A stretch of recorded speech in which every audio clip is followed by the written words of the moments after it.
Okay, I'm live. I hope y'all can hear me okay. I hope it's not too echoey in here.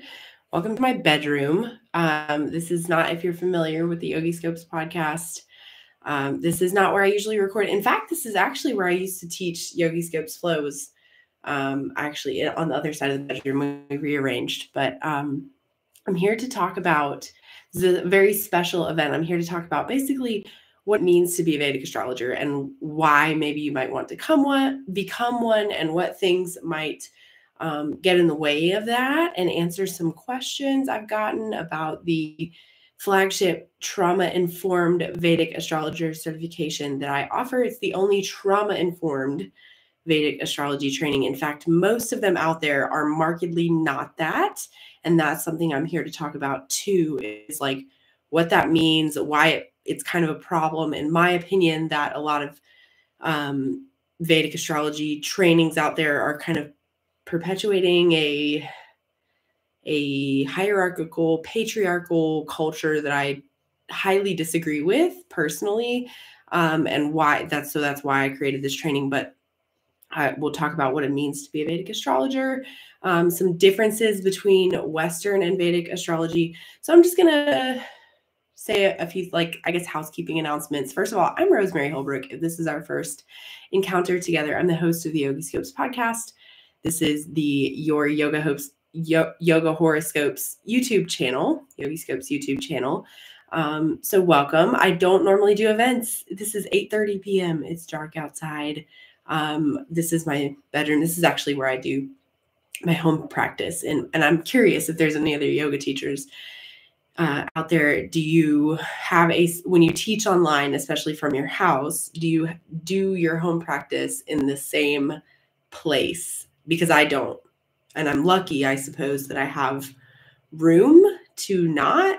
And it wasn't that way for the first many years I was a yoga teacher. When we were going from renting to buying a house, I was like, that's a number one priority, that I have to have room for my yoga mats and my stuff. So anyway, I just thought I'd do a couple little housekeeping announcements, waiting to see if anyone joins, but I don't want to ramble too long for folks catching the replay, because again, this is not normally I record things. I might edit them a little. I don't really edit the podcast that much, so I ramble this much all the time. That's not new, but I do edit the course videos, so you don't have to listen to my banter and rambling and stuff. That's one of the fun things about the Astrology for Yogis courses. It is, the course content is super pared down to be the most useful information that you need to start reading charts holistically and know where to look and know what you're doing, really, because this is what I hear overwhelmingly from folks that come to me wanting to learn to use Vedic astrology in their life and practice, whether it's your actual healing practice, if you have a healing practice, if you're a yoga teacher, a Reiki master, we have Ayurvedic practitioners that are incorporating Jyotish, which is Vedic astrology, lots of ways to incorporate Vedic astrology or Jyotish as a healing tool if you are a healing practitioner. I focused most specifically on the yoga piece personally, but most people start out trying to learn it for themselves, right? As we do any of these healing practices, usually. And folks always come to me and say that no matter how much they study, they feel overwhelmed. This is what people tell me. They're like, I can study and study and study for hours and days. I feel like any time that I'm not studying Jyotish is wasted time. I love it that much too. I do, y'all. But then I experience folks, they come and they just feel overwhelmed and don't feel that firm foundation of seeing the whole picture. Is a common reflection I hear from my students when they come to me, is like they've been chasing down these YouTube videos and Facebook groups and Googling stuff and listening to podcasts, buying books, all the resources that you know exist out there for free places on the internet. YouTube is a big one. And then, in my opinion, and I took a big Vedic astrology training too, and I've looked at several of them. Also, I do like price comparisons with my course is like significantly more affordable than some of them. And I don't think that's a reflection of lower quality. That's a reflection of my values of wanting to make this as accessible as I can without putting my own self out of house and home, if that makes sense. So anyway, the overwhelming vibe of most Vedic astrology information out there is that it's like drinking from a fire hose is what I get from folks. And even like they'll sign up for trainings and they think that by nature of Vedic astrology being so complex, that's why the trainings are so complex and feel like drinking from a fire hose. And I'm getting ahead of myself a little bit, but I feel really strongly about it that it doesn't have to be that way. There is endless amounts of things that you can study, and I'm still learning things and learning little tips and tricks and techniques, but there is a foundational logic that I, in fact, didn't get from any training. It's just something that I've picked up on because I actually have a natural like inclination for noticing patterns. Anyway, I see that in my chart too. Being like a natural researcher. And so this kind of leads me into what I meant to talk about first is like what it means to be a Vedic astrologer. So what would make somebody be a Vedic astrologer rather than just continue to study astrology passively for maybe your own purposes, your own healing purposes? Like what makes a person an ideal candidate for becoming a Vedic astrologer? And so first of all, is that you love and enjoy using it in your own practice. That is the most basic foundation. I don't know why you would want to become a Vedic astrologer if you didn't love it and enjoy it and want and thirst for that knowledge in that way. Like it is kind of like drinking from a fire hose most times when you're first starting to learn Vedic astrology, but like that's true and that's valid and it is very complex. But if you don't if a part of you doesn't just kind of love that also, then maybe it's not right for you to become a Vedic astrologer. So if there's a part of you that like loves learning and loves the fact that it is so complex and there is so many places to go with it, so much to learn, and you probably already enjoy studying it for your own study, then this is for you. But then also if you have a natural inclination for wanting to do the research for yourself, find the answers for yourself. If you have a natural inclination to want to make your own assessments about what things mean astrologically, because this is the kind of two paths you can take is you can use astrological information. You can use astrology, any form of astrology. And I'm going to get to talking about the differences between Vedic and Western, I promise, or Vedic and just astrology in general, if you're unfamiliar. You can just use it as a tool in your own practice.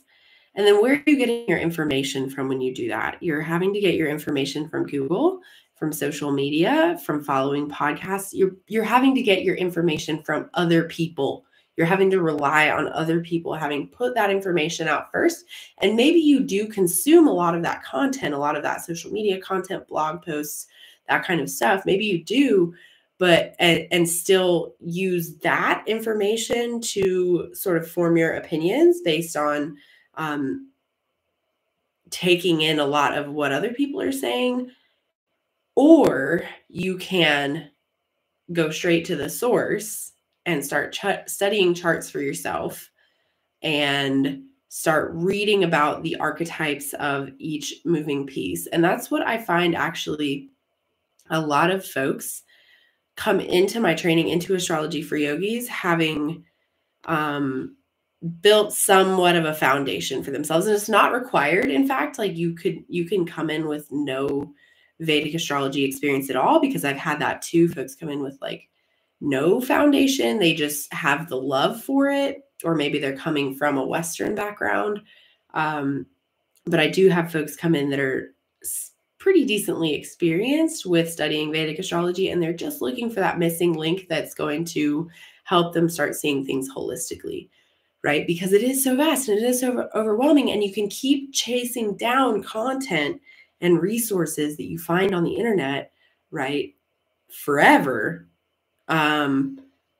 Or you can tune that out for a while and follow a more proven plan to learning what exactly you should prioritize memorizing. Do you really need to memorize it all? Those are all the kind of questions that I can tell you, because I've been able to pare it down. And that's, in my opinion, what makes a really good teacher, is the ability to pare it down to what do you really need to know. That's like the term like sage advice, right? Like a sage doesn't just throw everything in the kitchen sink at you. The sage that to give you sage advice would be to give you exactly what you need, nothing more, nothing less. And that's what I've tried to do with this program, because it is a big problem that training's out. It's like you can chase down everything in the kitchen sink on the internet. It's out there. The information is out there. It's a matter of having a more direct path, clear plan to follow. So,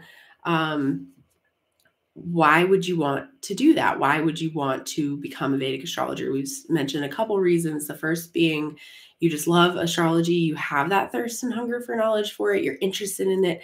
Astrology content like catches your eye and makes you want to read it because you have an innate curiosity towards it. That's kind of like a first step. And then a second step is maybe you are consuming a lot of that content and you're starting to crave like a more clear path, a more clear how do I interpret what this all means? Because it is kind of complex. I'm not denying that part. And then the next part is the differentiation between why Vedic astrology and something else like Western astrology. And so I always say Western astrology. And I say that frequently. I'm aware of this, that I say it like there's only two, like there's Vedic and there's Western, like Western astrology is a monolith, but it's not. Even in what I refer to as Western astrology, there's several different systems and considerations. And so I do think there is value in existing within a system, because that's what's going to make it complete and not make it just what one student sort of reflected to me once was that she had like just joined my membership and she was like, she's like, I can look at my chart and I can see anything I want. I can make it say anything I want, like this confirmation bias thing happening, right?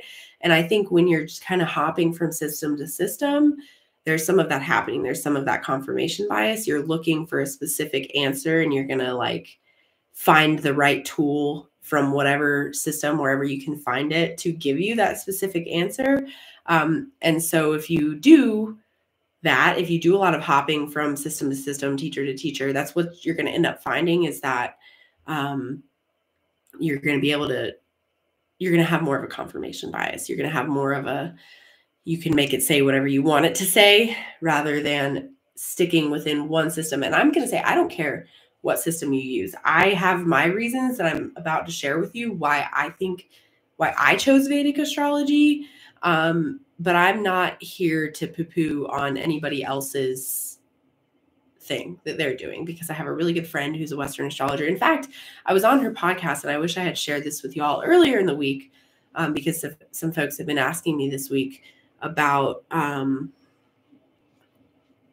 differences between Western and Vedic astrology. And I talk about it a lot, y'all. I really do.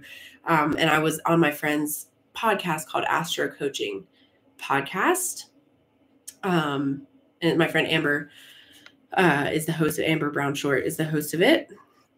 And anyway, she asked me a lot of really fantastic questions. If you want to go and listen to that, I spoke on some more of this about some of the major differences and why, but I'm getting ready to tell you like the short version of what we covered on that podcast. So when I say there's Western and there's Vedic, it's funny, I was saying Vedic and Western. I was using my other hands, so let's not switch the hands up. We got Western, we got Vedic. And Western is not even a monolith. It's not really. And so that's the kind of thing when you're in the US or somewhere when you're in a Western country, and I'm speaking on my experience from being a yoga teacher, growing up in the US, this is my context from which I've experienced this, right? And so it might slightly vary based on where, like for folks in Australia, I know there's many of you in Australia that listen to this podcast, and like the UK, you know, and the Western, like Europe, Western countries. Australia is a Western country, right? And so in the US, what I'm referring to as Western astrology is just called astrology, right? And that's where you'll find newspaper horoscopes, which is most folks, at least in the US, first and perhaps only brush with astrology. And that can go kind of one of two ways. You can be like me, like I was growing up, where I was like, I loved them. And there's this thing, I thought it was a local paper, but apparently it's not local to where I am. Apparently it's in a lot of places, but they take them to like local coffee shops and stuff. It's called the Coffee News. It's all over North Carolina. They had little horoscopes in that. And like, I would read like 17 magazine. I would always flip to the horoscopes. I would never get a magazine and not flip to the horoscopes personally.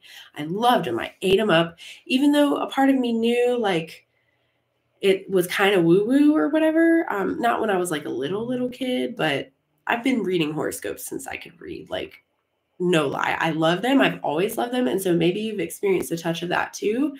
And then that can go the other way for folks like my brother who are like, that's so silly. Why would everybody knows that's made up crap, right? Like, but like my very first smartphone I ever had, I downloaded a horoscopes app, a daily horoscopes app, and I loved it. It just felt real and important to me, and felt like there was some kind of magic there that I didn't know how to explain. And so that sort of love and that spark has always been there. And I suspect for you, maybe that's true too, if you're here listening to this, right?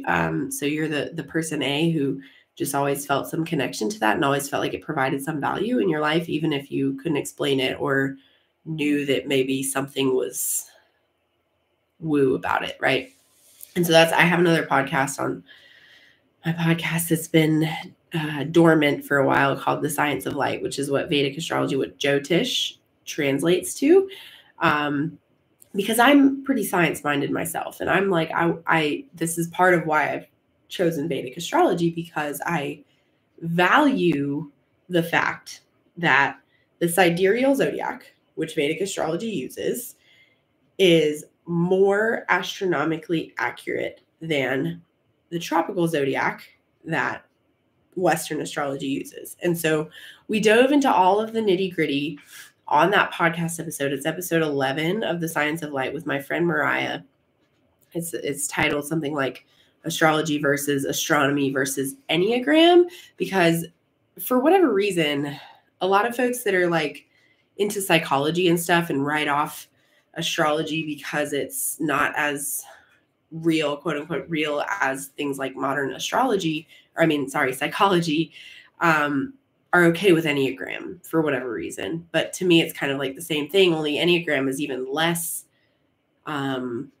specific, even more general than even newspaper horoscopes, because there's like 9 of them. And in newspaper horoscopes, there's at least 12, right? Because there's 12 signs. But I could be getting, I don't really know that much about Enneagram. And I do know also that human design, while we're talking about this, other like personality test type things, I think all of these things serve a value for us to get to know ourselves better, right? But even human design is apparently based on astrology, but to me, it's like they've taken it and they've made it into something else that's like now proprietary. And that just doesn't sit right with me. And I could be like, I don't know that much about it, but that's my understanding, my very limited understanding. And that's the feeling I get about it. So you can correct me if I'm wrong, but that's the vibe I get from human design is they basically just put a green screen curtain or whatever over astrology and made it more inaccessible, right? And that's the thing with Vedic astrology, it's very accessible. Like you can find the information is out there abundantly, right? On Vedic astrology and on learning it, you can find it everywhere. YouTube's a great resource. Quora is a great resource, but that's, like I mentioned earlier, it's going to keep sending you down those rabbit holes of never having, maybe feeling like you have that firm foundation and seeing things holistically and seeing the big picture. And that's what my program can offer you, that I'll get to in a minute, I promise. But I wanted to say a few more things about the differences between Western and Vedic, because folks were asking me. So there's, this is the most basic. I can't believe I didn't say this first, but I covered it in my presentation that I offered earlier this week. And I say this pretty often, that Jyotish, Vedic astrology, is one of the Vedangas. It's one of the limbs of the Vedas, which are the most ancient texts from which we derive yoga philosophy, Jainism, Buddhism, Hinduism, all of those major religions and spiritual traditions sprouted up from the roots of the Vedas, the Vedic philosophy. That's why we call it Vedic astrology. The Sanskrit, which is the language that all of this stuff comes from. Hey, I see somebody's live with me. You're welcome to say hey in the comments. I can't see on YouTube. I don't really know how to work YouTube that well. So anyway, it comes from the Vedas, which is the Vedic philosophy. It's like super ancient. And I actually talked about this on my podcast with Amber that I mentioned on the Astro Coaching podcast. It's Amber's podcast. She interviewed me on it. There's evidence of the civilizations merging and mixing way back then, because there's Sanskrit words for the Greek signs, like Mina for Pisces, right? Just Rishabha for Taurus, just an example. So that's evidence to me. I'm not a scholar or anything. Kind of pride myself on not being in that ivory tower, but I'm glad there are people that do it, but I'm not one of them. Anyway, that seems like evidence to me that the cultures were mixing back then, and they're mixing now. Honestly, it's because there are modern Vedic astrologers that incorporate the outer planets, which were not discovered, the outer planets of Neptune, Pluto, and Uranus, that were not discovered at the time where any of the ancient texts were being written down. And there are Vedic astrology like purists that are like, no, those aren't in the text, so we don't consider them. And there are other folks that are like, we can incorporate new knowledge. Anyway, I'll let you decide for yourself. That's really a big MO of mine, is like, I'm going to present to you all the information and let you decide to yourself. That's an element of being trauma informed, right? And so anyway, Vedic astrology is more ancient than Western astrology. It pairs better with yoga than Western astrology. These are the like pros for why I think you should study Vedic astrology over Western. It's more ancient. It pairs better with yoga. It's more astronomically accurate. And so it's still not quite perfect. And I'm not here to get into that. It's kind of nuanced. And we talk about it in that podcast episode I mentioned, episode 11 of The Science of Light. But it's close enough for me. And it's like maybe a few degrees off, whereas Western astrology is pretty much a whole sign off, right? So those are things that feel better to me. And then another one is that it's more holistic. It's just the whole culture of Vedic astrology. You try this, go in a Vedic astrology Facebook group. There's tons of them that have hundreds of thousands of people, or at least more than 100,000 people. I'm in multiple Facebook groups like that are Vedic astrology Facebook groups. And you ask a question or make a statement that says like, this placement means this. And all the comments are going to be like, need more context, or no, you can't, it doesn't work that way. Like you can't make this statement and say that it's always true because somebody has, Jupiter and Aries in their fourth house that they're, whatever statement they'll say it doesn't work that way. Like we need to see the whole chart. And that's the whole entire culture around it. Whereas Western astrology, largely a lot of people stay in the newspaper horoscope realm. And I recognize that folks don't. So let's say, for the sake of argument, that you're one of those people that's like, I want to become an astrologer, and I'm deciding right now if I want to be a Vedic astrologer or a Western astrologer. And so I would say, if you're a yoga teacher, I don't know why at all you would choose Western astrology over Vedic astrology, knowing that Vedic astrology is more astronomically accurate. It pairs way more easily with yoga. And it's more ancient, right? And it's stood the test of time, and it's going to flow really perfectly as a little pieces of the puzzle with yoga and Ayurveda. And the other, you could use Vastu too. I don't really use that personally very much, but you could. That's another one. It's like the Vedic version of feng shui. It's like setting your house up to flow better, and that is related to the planets and stuff in Vedic astrology. It just flows way better together.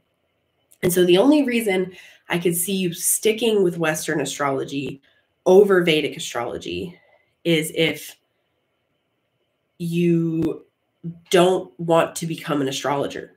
Okay. And I'm going to talk more about what that means in a second too. If you why should you want to become an astrologer? How do you decide, right? If you want to become an astrologer, what it means to be an astrologer. That's what I titled this.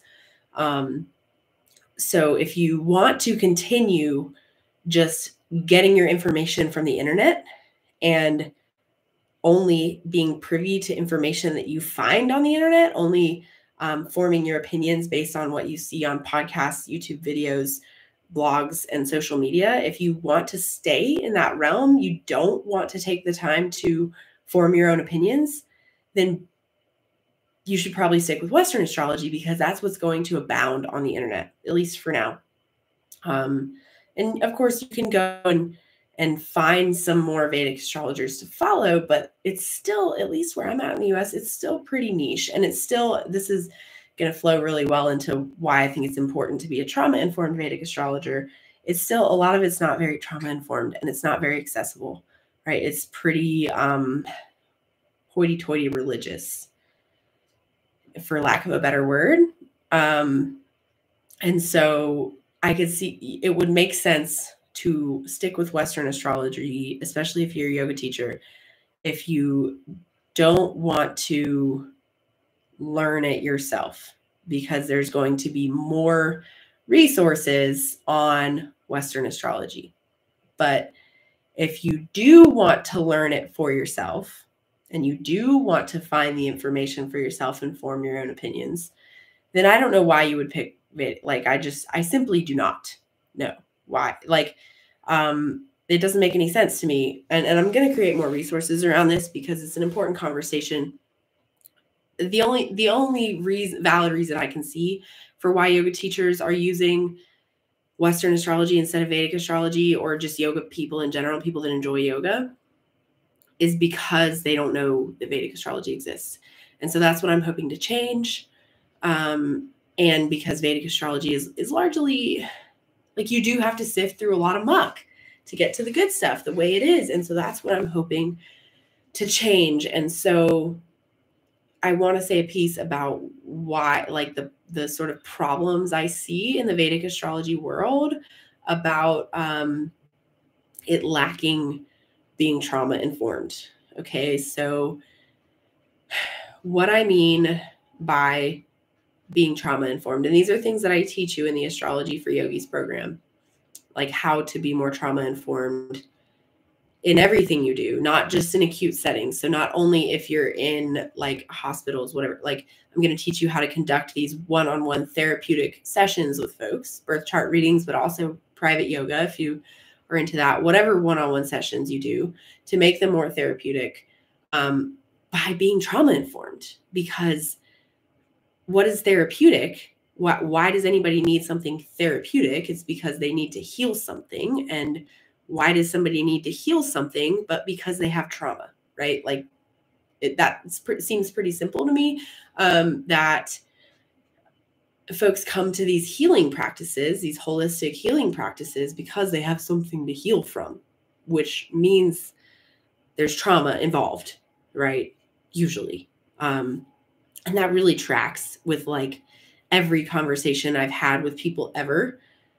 People don't really often, it happens, but most folks I know that feel the calling to be a yoga teacher, to be an Ayurvedic practitioner, to be a whatever, Reiki master, a massage therapist, is because they have experienced the healing benefits of these practices. And that's their entry point, their lens for answering the call to share that healing that they've experienced with the world. And so what is healing? That's been a big topic this week, is like, what even is healing?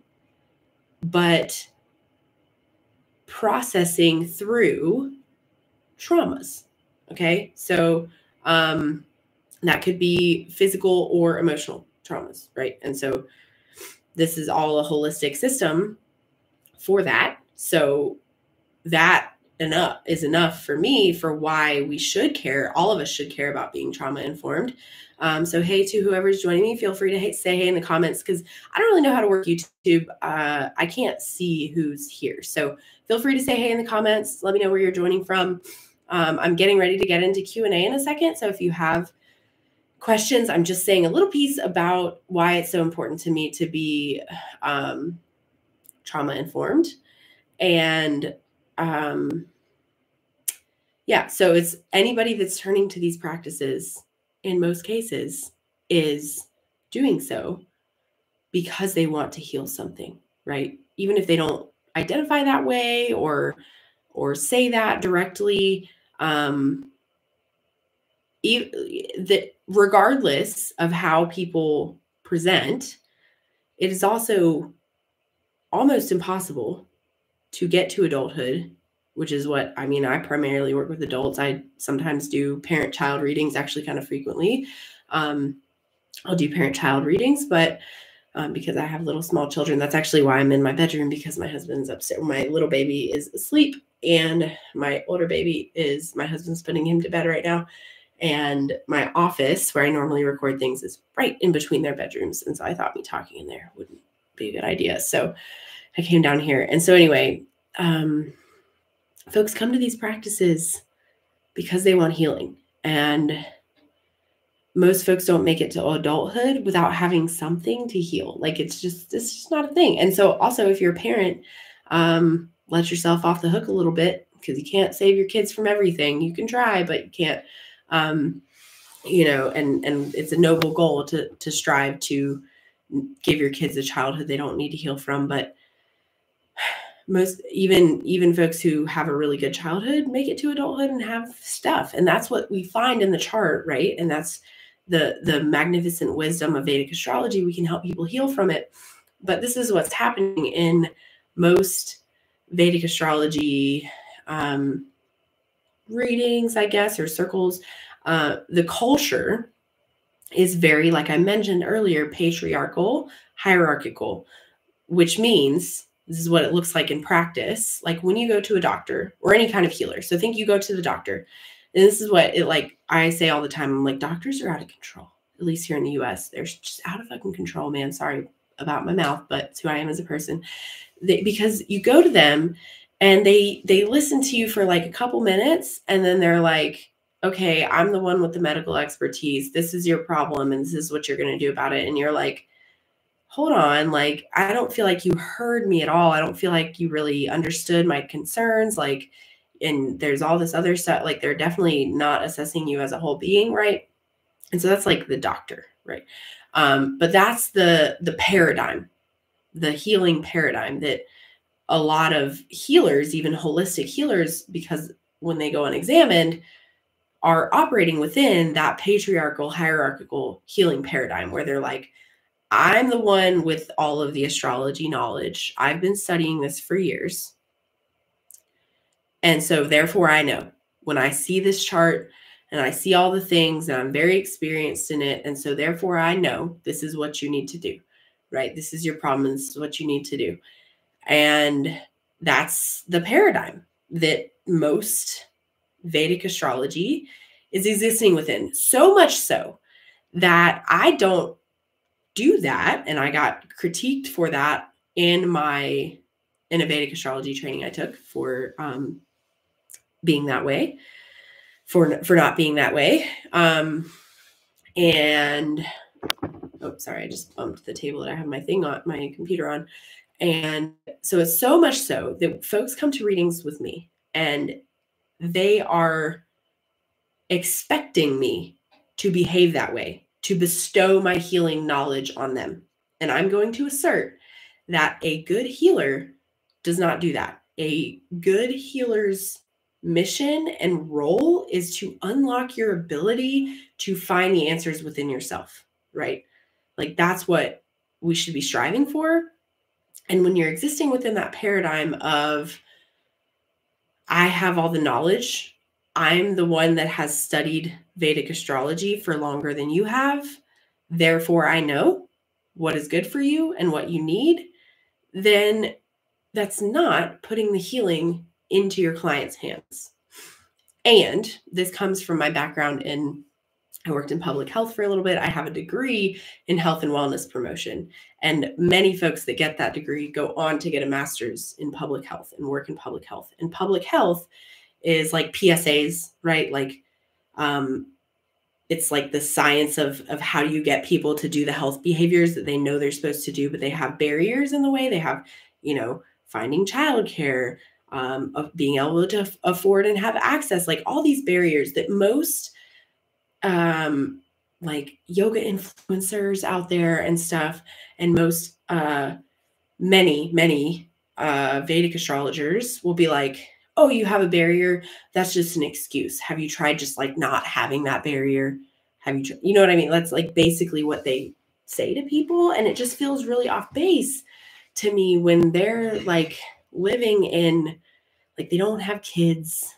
They like remove themselves from anything that could possibly trigger them ever. You know what I mean? And it's like, and they're like, well, have you tried just not having triggers? Kind of is what it feels like is happening. And I just want to change that. I want to start a movement. I want you to be a part of that movement with me. If you're sitting here saying like, yes, like that is a problem. I do wish my doctor would listen to me more and have more listening training. And so that's the trauma-informed piece that I'm talking about, is that anybody who is in a position of being someone that somebody comes to for healing, so Vedic astrologers are one, astrologers in general, people are coming for guidance because they want their life to be better, right? In some way, which is healing, right? And so the same thing with like, you go to the doctor, you go to the dentist, and they might be the expert in their field. Like I might know more Vedic astrology than you, but my students teach me stuff all the time. And in fact, my main yoga therapy mentor, my main yoga therapy teacher is of the Vinyasa lineage. And she always says the seat of the teacher always moves. And I respect that so much, that like, we're all here to learn. We're all here to, be humble and learn from each other. And nobody is the expert on somebody else, right? Like I might have studied Vedic astrology longer than you, but I might not have, right? I might just have realized something that you didn't realize, right? Or I've been doing it professionally and you might have been studying it longer, but whatever the case is, it's not a hierarchy. Like I don't have to be better than you, right? Because that's the whole thing. And it's mind blowing because we still exist in such a, like these patriarchal ideas are everywhere. They're everywhere. Like it's insidious almost, like, so I have folks coming to me where they're like, oh no, people apologize to me for talking too much in a reading. And I'm like, it's okay. Like you can talk about yourself, like, if that makes sense. They're like, no, I'm coming for you. You're the expert. Like you tell me.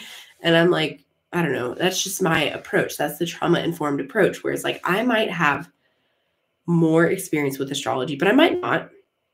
But what I do have is an outside perspective, an objective lens on your life. And I'm highly trained in listening and pulling out themes. So that's coming up again. Like I was saying, you might consider becoming a Vedic astrologer if you enjoy pulling out themes, finding information and pulling themes out of it. That's a big thing, because you're going to pull out themes out of charts and things to interpret it for yourself, rather than taking somebody else's interpretation and trying to build from that, the interpretations you find on social media and things. If you have a desire to want to interpret it for yourself, that's also what you're doing with the things your clients bring to you. You're using that skill of interpretation to pull out the themes of what they're really struggling with and what they have the capacity to do, right? Because you can or what's going to be the most meaningful? Because this is another like standout experience for me, is I had a student come and say she had gotten a reading from another Vedic astrologer who had told her to do Jupiter mantras. Like Jupiter mantras were just going to be some magic pill to fix her problem that she was experiencing. And so I was like, this is what happens. I'm like, I know why they told you to do that, because it was related to, she was looking for a partner, a husband, right? Jupiter, husband. And she was having like spiritual issues. So it was like, Jupiter is the remedy that needs to happen, but she didn't understand it. She didn't like connect in a deep way to this remedy that was given to her by the astrologer. And so I don't know that it helped, honestly. I don't look at these things like magic pills personally. So all of that is to say,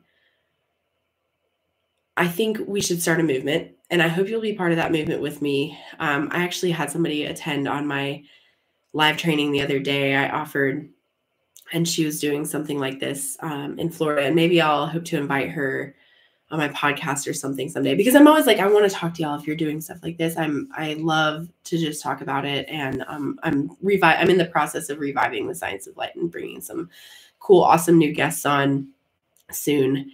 And I just love hearing people's yoga stories and stuff, and ways people are using these tools to help in their little corner of the world. And so I don't, this is, I guess, not very salesy of me, that I'm like, you don't have to take my training.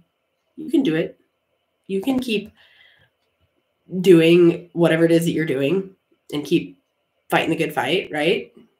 And believing in this stuff, believing in being trauma informed, believing in the healing powers of these practices of yoga and astrology specifically. That's what my training focuses on. But I have folks that come in that are more down the Ayurveda side than I study Ayurveda too, but not as much as I have studied yoga and Vedic astrology. But what I find is they're so interlocked, they're so interwoven, that it's impossible not to study them all together, has been my experience. And so, I had somebody come on my live training, and she stayed up until the end, and she was talking about she's doing a training, and that the training itself felt like drinking from a fire hose, from a very respected astrologer she's taking the training with. I won't say who, but a little YouTube famous astrologer. And she was like, yeah, it's just so much. It's so complex. And I'm like, it literally does not have to be that way. Like, there is a simple path. And yes, you're going to continue studying forever. I'm still studying. I'm still learning things.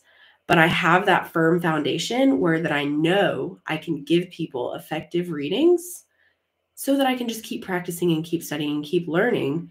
But there is a point where you become ready. And I think a lot of that extra stuff that folks feel the need to add into their trainings is extra. And it's, sure, you should know it, and you should study it, and you should enjoy it. Like I mentioned earlier, like having that thirst and that curiosity is what makes you a good astrologer, right? But I do think that you can pare it way down and not have to feel like you're drinking from a fire hose to get to the point where you feel like you see the big picture, if that makes sense. And so I've been rambling for a little while now. I want to hopefully I've answered some of the questions I've gotten that are like, what are the differences between Western and Vedic astrology? What does it mean to be trauma informed? And so some of the other things is like this. So this training that I'm offering, the Astrology for Yogis Trauma Informed Vedic Astrologer certification, is like, hopefully that answered some questions about what it's about. It's like, you're going to learn Vedic astrology, whether or not you have a foundation or not. Like, some folks come into the training, they're like, I've been studying this forever. I've been going down all the rabbit holes. I feel lost. I feel like no matter how much I study, when I look at a chart, I still don't really know what direction to go, or like how to be sure about what I'm interpreting. And so whether you're at that point, or you're at the point, like I mentioned, like maybe you just have this, you've always kind of been fascinated by newspaper horoscopes, where you feel that little spark where you're like, this is interesting. I know there's something there. I don't really get it, but I feel drawn to it. So whether you're at that point, more beginner, or at that point where you feel like you've been studying so much and you can keep studying forever and still feel lost, right? So for like lots of study or no study at all, if you have that spark of where you feel that curiosity, hey, I'm not doing chart readings right now, but maybe another time. So, but I am teaching, that's what I'm talking about, is a training I offer to help folks read their own chart. Because I think there's a lot of value in that. Is I can teach you the first module of the training. First and into the second of the training is like the bare minimum that I think you need to know, which the training incorporates more than that. I'm going to give you everything that you could possibly need to know about all the moving parts and pieces that there are. And I'm going to tell you, this is what you should memorize. And it's a very, very small amount of that, right? And I'm like, this is what, if you want to be fast and thorough in a reading, there are a few things that you need to memorize. And I'm going to tell you what those things are. I'm going to give you tips, and I'm going to practice with you, because that's part of the course, is the group coaching, the practice exercises, right? And so there's that, because that's what I'm saying is, like, most Vedic astrology trainings, it's like, it'll just have you chasing content and chasing rabbit holes forever. You can keep doing that forever, right? Or I can just tell you, like, this is how you see the big picture. It's a few things. It's not very many things. And then it's just practice, right? Like, and that's what the course is for.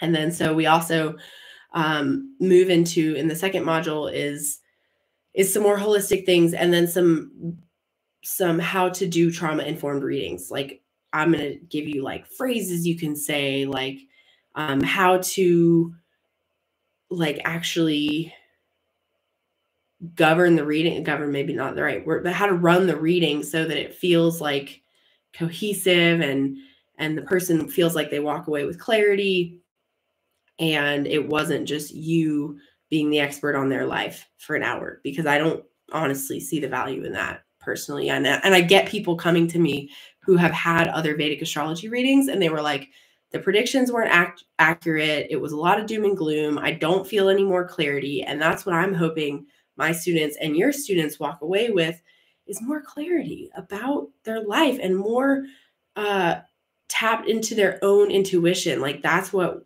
we're supposed to be doing, is not being the healer for our clients and students, is for putting that healing back into their own hands. And that's where being trauma informed comes from. And that's largely module 2 of the Astrology for Yogis training. And then module 3 is, it's even deeper with some of that holistic stuff. It's where we go over medical astrology, but not just medical astrology. This is another thing that's unique to the Astrology for Yogis training, is I'm going to teach you postural assessment, and how to, there's literally a lesson called mapping charts onto bodies, which is, I didn't learn this anywhere. I learned postural assessment elsewhere. And this is something that I've come up with that is accurate, and has been true and accurate in my own practice. So not just for me, but like with my clients too. So that's pretty groundbreaking, and I'll teach you how to do it. And that will also make you a better yoga teacher. If you are a yoga teacher, it'll also, I'm such a nerd about it, y'all. I like I can't not assess people's bodies. And it's funny, because I have a friend who's into holistic. He's like into iridology, which is different. He's into the iris thing, iridology. He's into holistic health stuff. He does cleanses all the time, not Ayurvedic cleanses, but anyway. And he was like, can you assess my posture? And I was like, you're actually pretty balanced, it turns out. So it's one of those things, like, I'll teach you how to do it. I'll teach you how to see postural imbalances and where that might be showing up on the chart. And so that's like how we're connecting all of this mind, body, spirit, right?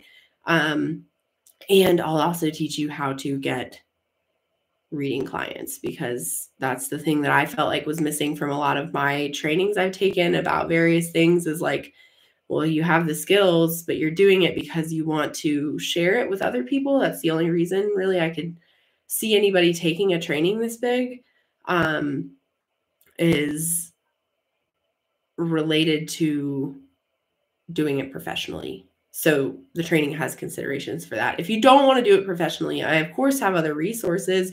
You can continue to follow the podcast and you could take the training, but it's just, I feel like of all the professional trainings I've taken, I always felt like they were lacking in that. I was like, okay, now what do I do with all this stuff? Like, how do I, it's totally not, if you build it, they will come. There's plenty of people out there offering astrology readings, and you can try to beat their prices and then just make it a race to the bottom, or you can not do that. And I'll show you how.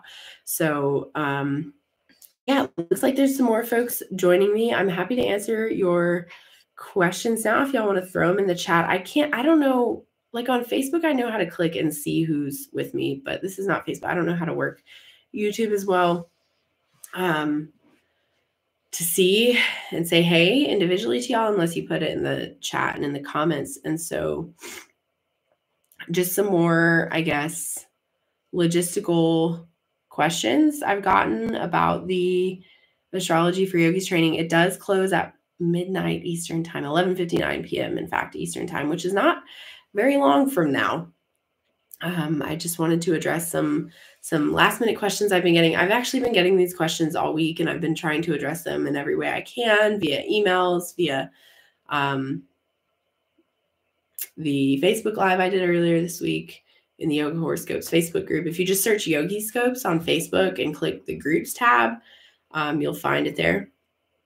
And yeah, so those are the main questions I've been getting, is like, how does Vedic astrology differ from Western astrology? And maybe like, why should I care, I guess? And hopefully I answered that.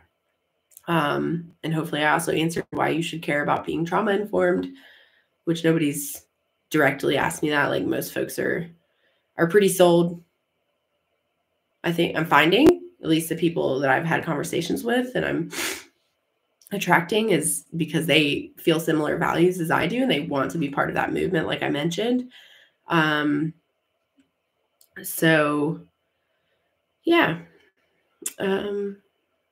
hopefully I answered all your questions. I'm a little bit like, my brain is not functioning in its best way that it usually could, because it is late. This is like, I'm usually in mega wind down time right now, but I thought I would show up and just say some things that have been on my heart. And I hope y'all will join me. Tomorrow is the kickoff call. That's why it closes tonight, because our orientation call is tomorrow at 2 p.m. Eastern time, which is 11 a.m. Pacific. And there's always recordings if you can't make it live, because that's been another big concern for folks, is like, I have somebody that took the training and has a full-time job and didn't make it to a single thing, a single live thing, except for the periodic ones I offer on the weekend. She would come to some of those, but didn't come to a single group coaching, and she's made it through the training and does really fantastic work. So at least of the homework she submitted me. So, and then there's a certification path. Another big question I've gotten related to that is like, what does that mean to be certified in this? There's not really governing bodies, turns out. There is a couple, and I actually had somebody ask me once in an email about, there's the American College of Vedic Astrology, and there's another one that has a similar acronym that I can't remember the exact name of. I want to say it's Academy of Vedic Astrology or something. I don't know. The American College of Vedic Astrology is run by William LaVacy, as far as I know. And the other one is run by David Frawley, or at least he's like part of it in both of those instances. And I've looked into both of them. And in my opinion, I hope I don't get in troubles on the internet for saying this, but this is my opinion, is that they're not really governing bodies in my understanding of what a governing body is. A certifying organization will have a set of standards, and they will accredit programs that meet their standards. But these are more like clubs, because the only way to get in is to take one of the trainings of one of the people who started the organization. And so I'm like, if that counts as a valid governing body, then me saying mine counts as a valid, I'm certifying you in this. You're certified by Yogiscopes. You're certified in the Yogiscopes method, which is a pretty, I mean, you know, people is brand recognizable, at least in the US, as far as I know. That matters for something, but the governing bodies aren't, they call themselves governing bodies, but they're not. They're more like clubs. And so that's also, I mean, I also, because I'm a yoga teacher, I operate under Yoga Alliance and International Association of Yoga Therapists. And for now, this counts as continuing education for Yoga Alliance, and maybe soon. It's not for International Association of Yoga Therapists yet, but I will work on getting it there. And so that's the sort of realm that I exist within, because I am primarily, like, if somebody at a party asks me what I do, I say I'm a yoga teacher, and that's enough in most instances. But when I'm around other yoga teachers, then I can start talking about the fact that I'm a Vedic astrologer and stuff, because it is kind of weird. So that's maybe one more thing that I should address is more explicitly, because I've been skirting around it this whole time, like what it means to be an astrologer. It's like, you feel that curiosity, you feel that love for learning, you feel that desire to find the themes on your own, right? And you want to help people heal. Like, that's to me what it means to be a Vedic astrologer, is you want to pay attention to the more subtle energies, and you want to have a clear view of what those are. And pardon me for being a little sniffly. Yeah, and you want to help people heal with this spiritual tool. And so I feel like that kind of wraps it up. I haven't seen any more comments coming in the chat, like questions coming in the chat. And I've been talking for kind of a while now. And yeah, so closes in a couple hours. I'll have my phone on me. I'll be up for at least one more hour. If you want to email me, it comes through to my phone, is what I mean. I'm not going to like give you my phone number to text me, but if you've been receiving emails about the training and have questions, you can email me, and I'll be here to answer them for a little while more before I turn in for the night. And for those of y'all already enrolled, I will see you in our kickoff call tomorrow. So take good care of yourself, and until next time.